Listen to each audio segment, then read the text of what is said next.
Premier Pallister's exit from politics comes at a pivotal time for Manitoba PCs. According to one political scientist, it could boost polling numbers for PCs over the next 2 years. Political science professor Malcolm Bird says Pallister leaving almost midway through his second term benefits no party except the PCs. He says this is an opportunity for a new face and a chance for the PCs to raise favor in their polling numbers and change the narrative over the next 2 years. They learned about Mr. Pallister and his characteristics and his style, et cetera, and now they will have to get used to a different leader and potentially a different party and a different platform, and I think that will be a challenge for them. Meanwhile, Manitoba Liberal leader Dougald Lamont sees this as an opportunity for opposition parties and says while they were opponents, they were not enemies. It has been an incredibly tough year. I do think this is a turning point for Manitoba.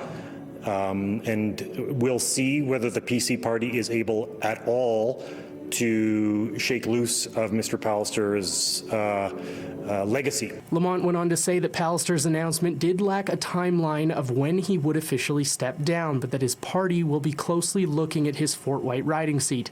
Meanwhile, NDP leader Wab Kinew too weighing in. The Premier taps out during the pandemic. That's very telling. But again, to have a PC party that was willing to support all of these terrible mistakes and all of these offensive things for these so many years, I think is a condemnation of that approach as well. But let's be honest, Premier's statement today was spin. We all know that it's his offensive statements that are the reason that he's announcing the fact that he's leaving now. So, the Premier leaving, his legacy will be a failure on COVID and racism towards Indigenous people. Brian Pallister has quite a good sense of timing and political acumen.